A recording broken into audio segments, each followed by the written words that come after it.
Hello there, welcome to Fintacts, my YouTube channel where we talk about financial matters. My name is Gabriel Egbevere. I am also known as a finance catalyst. I am a Christian, an entrepreneur, and you're welcome on board. If you're not yet subscribed to my channel, what are you waiting for? Come on, hit the subscribe button below on this video, like this video, share with your friends, comment, get people on board because we are talking about financial matters, things that are very important to you and to your financial needs. So what am I going to be talking about today? Like I promised in my last video, it's something very interesting. I have called it the 5 important key steps on how you could build a healthy financial plan. Do you want to get to know this? Let's get rolling. So you might want to say, what's a financial plan? A financial plan actually means having an outline of all both your short-term and long-term financial objectives. And it's very important to have a financial plan because the truth is, like the Bible will always say to us, that where there is no vision, the people perish. That is the same way with financial planning. If you don't have a financial plan, you are going to drown financially. That's what it means. You are going to struggle financially because you don't have a systematic step-by-step process as to how you are going to achieve your financial goals. So that leads me to my first point. Number 1 is setting a financial goal. You need to set a financial goal if you want to really improve your financial process. Setting a financial goal means having a step-by-step process in how you want to achieve your financial objectives. Because if you don't have a financial goal, like it's important to have a checklist. I keep asking people, do you have a financial checklist? Because this checklist actually guides you and gives you a step-by-step process to how you can achieve your long and short-term financial goals. Number 2, create a budget. This is something that so many people are actually not doing. You see so many people get to spend money unwisely. They don't know how to manage cash flow. In one of my videos, I'm going to be addressing that, how you can be able to understand what cash flow means and how you can manage cash flow. So what I'm trying to say here is that some people end up getting maybe a form of income, like it could be from their job or from their businesses, but then they don't have a budget as to how to allocate this money.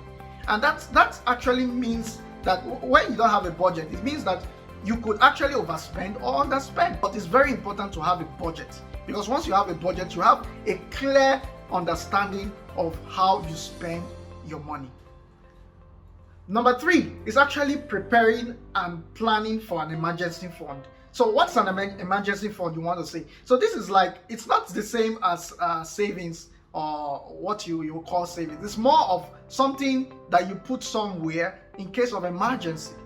So in that way, how can you relate this? You could actually put, there are several platforms, for example, that people normally use as a means of emergency fund. So what they get to do, they look for some form of investment where they know that they won't need that money until there is an emergency. And they just put the money there and forget about it for some period of time. And then at the time that they really they need to do something financially that is really urgent, then they can go to that place, get their fund, and then use it to sort out whatever challenge or whatever issue that is. It's very important to have an emergency fund. So number 4, this one is really, really, really, really important. Guys, you don't want to miss this one. This is actually how you understand and manage debt. Understanding and managing debt is really key. That's my number 4 point.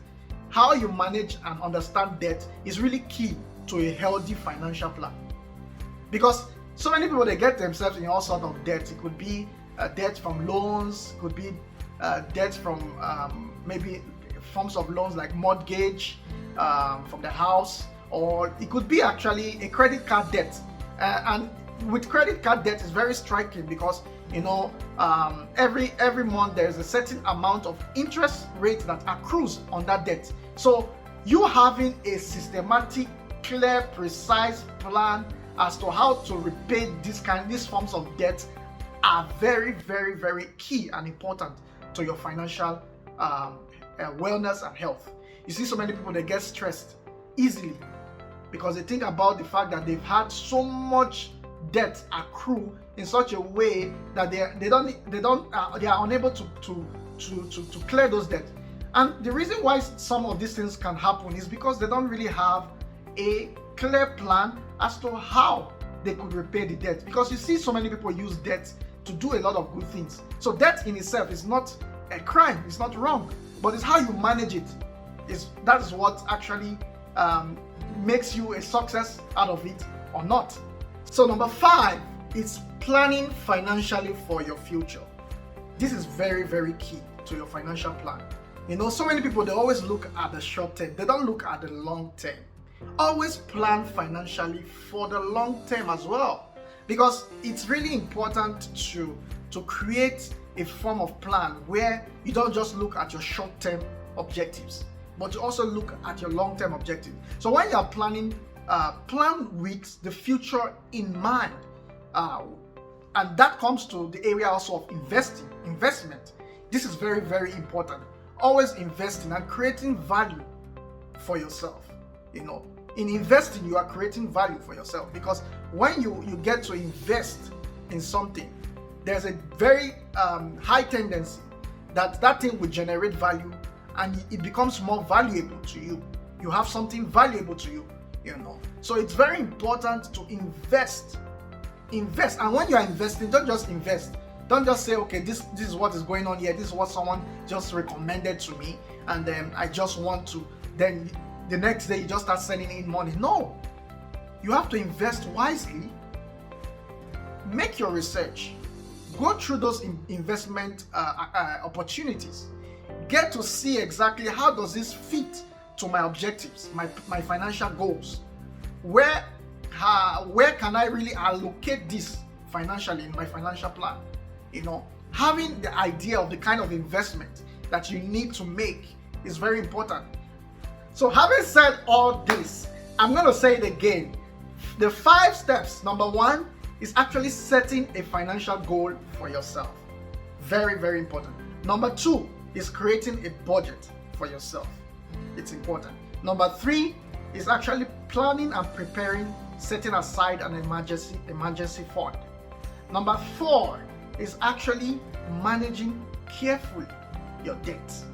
And number 5 is planning with the future in mind. So with these 5 points, I hope you enjoyed every bit of this video.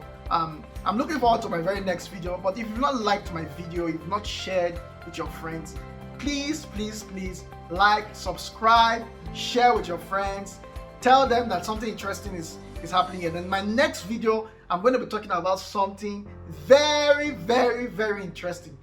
It's going to be much more fun. You don't want to miss it. So if you have not yet subscribed, subscribe now to this channel and look forward to my next video. And I'll be sharing something very vital and important with you. Until I see you again on my next video, stay financially healthy, stay financially safe. God bless you, and cheers.